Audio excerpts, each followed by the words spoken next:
What's up everyone, it's Marco from PhoneDog.com and this guy is the LG Lucid 3. Now this is not the most exciting phone in the world. Why? Because it's running basically a Snapdragon 400 processor and it's free on a tier contract from Verizon Wireless, and I mean it's a basic, almost like low to medium end smartphone from Verizon Wireless. Now there are some exciting things because most phones that are in that price budget usually run previous versions of Android. They have terrible cameras, they are built really terrible battery life, but this phone doesn't have every single bad thing about it. It does run Android 4.4.2 KitKat, it has an okay camera, and the battery life is actually exceptionally well, lasting a full day of about 10 to 15% of battery life to spare. So let's get into the full review of the LG Lucid 3 right here at PhoneDog.com.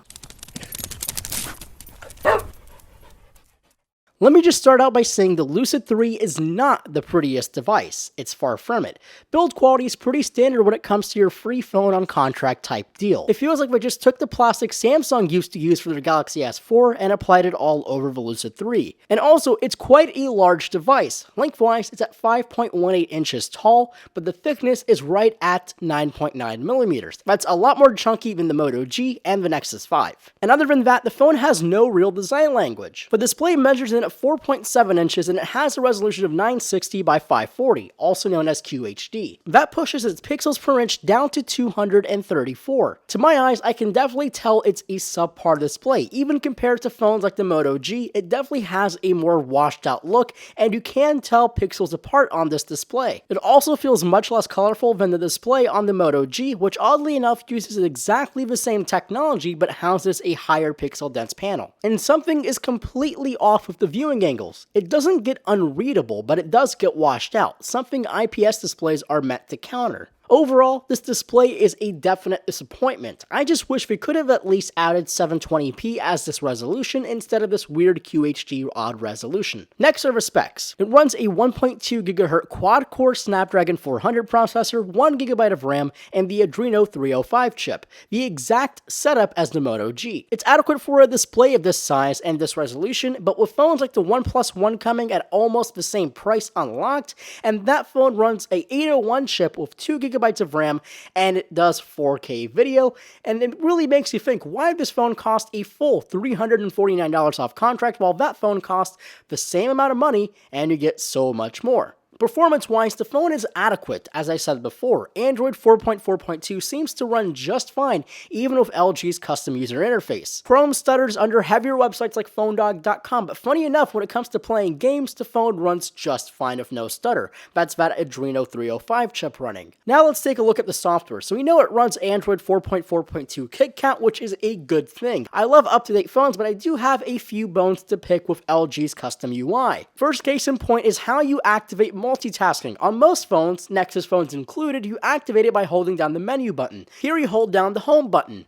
So if you're already using an Android device that has that setup, this could be very difficult for you to move on to, and also when you upgrade your phone to a better device in the future, it will be a hard habit to break. I'm also not a huge fan of how the notification tray looks, and the invasion of all of those Q-Slide applications just seems a little too busy for my taste. But it does give you the ability to turn on and off things like Wi-Fi, Bluetooth without going to the main settings. Also, all the other Android functions are as smooth as ever. I'm going to credit that to Google because of their enhancements to Android and not LG with their UI. An extra note is you also have that feature to double tap the display to lock and unlock the screen. Now let's switch our focus to battery life. This thing packs a 2,440 mAh battery inside, which is a big battery for such a tiny phone. It powers this little guy in upwards of 12 hours, or that's according to LG, and so far I've used this phone to tweet, browse the web, post on social networks, and I can say that I've had about 10 to 15% battery left after about a 9 to 10 hour day, so not quite sure if it will reach the 12-hour mark, but it can get through a full day. Lastly, I do want to mention the camera. The chief reason behind this is because phones like the Nexus 5 and the Moto G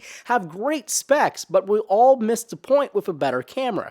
And the LG Lucid 3? Well, it has the exact same issue. A 5 megapixel camera is fine, but the quality is subpar, even worse than the Moto G in some cases. Also, the software is pretty clunky and it has one slow shutter. Now it can shoot 1080p video at 30 frames a second, but again, it's not the best of quality. So to wrap it up nicely, here's what I have to say. The LG Lucid 3 is a phone that's a good, attractive deal for anyone looking for their first smartphone.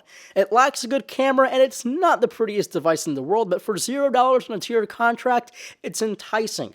But for a full $349 off contract, it's way too overpriced. For the same amount of money, you can buy a Nexus 5. You can also buy a OnePlus One, and while those aren't the exact best phones for your first Android phone, they do have a much better value proposition. So let me know what you think of the LG Lucid 3. Is it worth your money or even your 2-year contract to have a phone for free? Make sure to leave those in the comments below or send them my way on Twitter at phonedog_Marco. And also make sure to subscribe to get notified when we post a new video. And as always, my name is Marco Hanna from phonedog.com, and I'll catch you guys in the next video.